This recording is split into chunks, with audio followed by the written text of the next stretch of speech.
The Q8 e-tron from Audi has arrived in India. It's a car that we have showed you before, we've driven it, and there's lots to tell you about the car itself, but also the strategy in terms of its rollout here in the market and why it's important to Audi in India.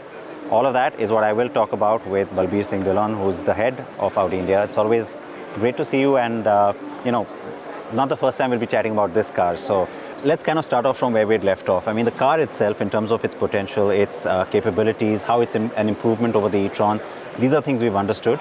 The relevance of bringing it to India is also something that kind of goes in with your overall electrification strategy. But tell me why it becomes especially important and why you've chosen to do both the body styles and two variants. Well, firstly, why it is important. Of course, you know that eventually we're going to become a fully electric car company. So anything which is available globally, we want to offer to our customers. Of course, we also need to look at the business cases. So I'm sure you will see many more electric cars as we also will be launching them globally. That also would come to India. So it is important that we are bringing all what is available globally as far as possible for our customers. In terms of body shape, we experimented with the e-tron by bringing the Sportback. And it's a lovely story that I must share with you.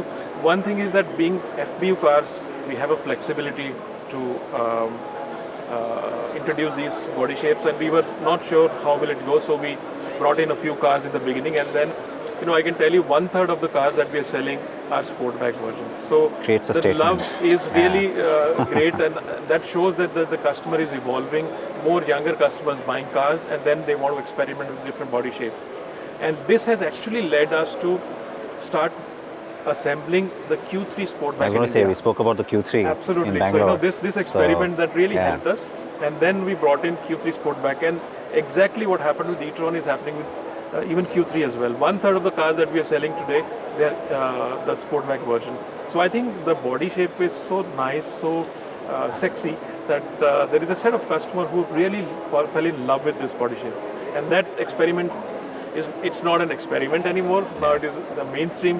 Once you sell 1/3 of your cars in that particular segment, we're really loving it. And as far as possible, we'll try to bring more and more of Sportback for our customers. When you talk about the fact that you are eventually heading into becoming 100% electric as a brand, you obviously have certain sort of milestones that you'd like to achieve on this overall road, even in the India context. And some of this we have spoken about before. But tell me, when you start looking at what's happening in the market, while in the premium or the luxury space, it may still be very small in terms of overall volume. We're seeing that certain other brands are now also starting to really push, because at one time you had the largest electric portfolio in this segment. How much of that has kind of accelerated things for you, not in terms of reacting, but also in terms of headquarters kind of supporting more? So let me tell you, I think it is, I still say it's very early days of electric mobility in the country. In the luxury space, approximately 5% cars are being sold are fully electric cars, but most of the cars are still available in a category which is 1 crore plus. So we still are only addressing a very limited segment within the luxury space, and you also know that luxury space by itself is limited. Just about 1.5% of the overall car segment. So there is, you have to keep in mind that within those, let's say about 47,000-50,000 cars, luxury cars that will be sold in the country this year, you have almost all manufacturers, and by and large most of the models available. So if you look at the number of models, could be 100 models, and you can divide the total sale by the number of models. So we need to see how many models we need to bring in, what makes sense, because we have to also service these cars for their life. Those are the decisions that we need to make. But I think going forward, once you have locally assembled electric cars, the taxation structure are such that helps you achieve a price point which then you're addressing the larger audience. We are also working with the headquarters with no decisions yet taken, but hopefully you will hear in next months, years that we're moving in that direction. Like you said, we've just started. I think it's unfair that we're today discussing what percentage is electric mobility. But what we believe by 25, 26, we should be close to about 15%, and by 2030, idea is that we should be close to 50% electric mobility. So that's the vision that we're carrying, and we are working with our headquarters to, let's say, work on new products, which you will also see in next months, years. One thing which has also sort of, I would say, reawoken in India of late, and this is about, let's say, a 15 months period that we've seen this now really taking off again, is that 50 to 60 lakh price point. This is not a question specific to electrics, of course, this is across everything. How much of that, and especially the Q3's recent success, also spurs you to now once again really focus on that space, because of course customer acquisition in that space is very key to future growth? Well, you're absolutely right, but that's one of the toughest segments as well. It is. That's one for of the several toughest reasons. segments. Absolutely. And I mean, historically we've seen that segment, but today what is happening is the segment which is, let's say, the top end segment, which is 1 crore plus, is growing the fastest. Doesn't mean the other was not growing, the other segment, everything is growing, but that's the one which is growing faster, and so we are celebrating that as well. Our sports car category, we first 6 months the growth was 127%. But in that particular segment, I mean, the volumes become limited, right? So one more thing which is important to mention is that if you see the price points, the prices have gone up for these cars at the entry for segment all the cars, about 30 odd % in the last 3 to 4 years. Yeah. But what we're trying to do is that when the prices go up because of inflation or XYZ reasons, there is a space that we keep on vacating at the bottom end of the pyramid.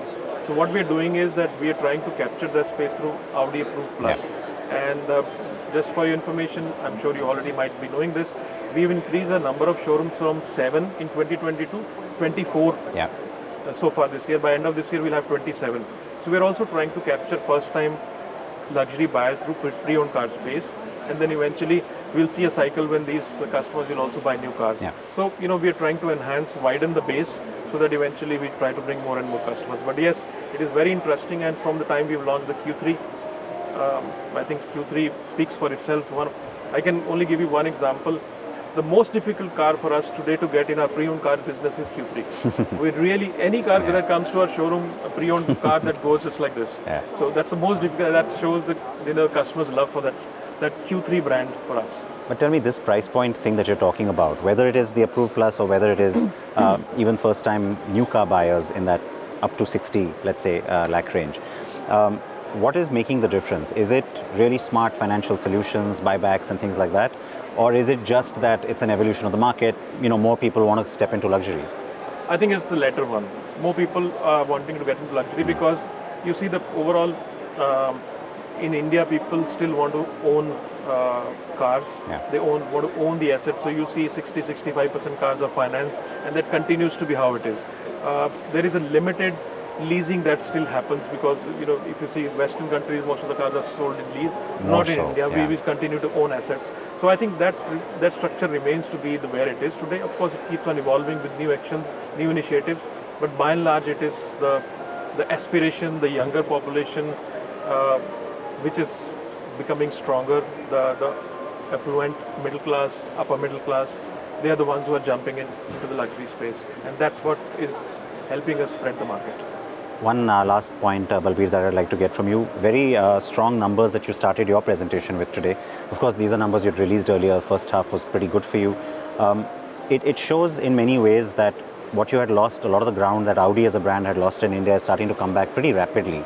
And so I have no doubt that you'll close this year with a very smart number. How much of a challenge is that for next year's numbers? So, of course, whatever we say, we also understand, like we've doubled our sales in the first 6 months of this year, cannot happen every year because we understand the base is different when we talk about. When we grow the base, the growth cannot happen. Our anticipation is that industry next year will still grow double digit. That's our estimate, and we do believe that we will also grow double digit next year. But it may not be high double digit. But you'll still try and outpace it. You'll try. See, at the end of the day, market share is something which we are not following on a day-to-day basis. Idea is that we need to grow, but we need to grow holistically, where customers still remains at the top of the pyramid. Anything and everything that we do that is focused on our customers and our partners have to be profitable. I think these are two things which we are clearly focusing on, and market share and the number actually is a byproduct of this. We feel happy about it, what we have achieved, but that's not what we look at on a day-to-day basis. We have to be sustainable, and we have to move in the right direction because we are selling luxury cars. At the end of the day, and we want to widen our base so that we bring in more and more customers on board, but not at any cost. And more cars as well, more and more products. I mean, course. you've shown us your widest portfolio ever. Yes, absolutely. But you'll keep adding to it. Always. That's At the end of the day, we are a car company. I'm happy that you are, and I'm happy that you'll keep bringing the products. Thank you. Thank you so much. Great to see you, and congrats. Pleasure. Always.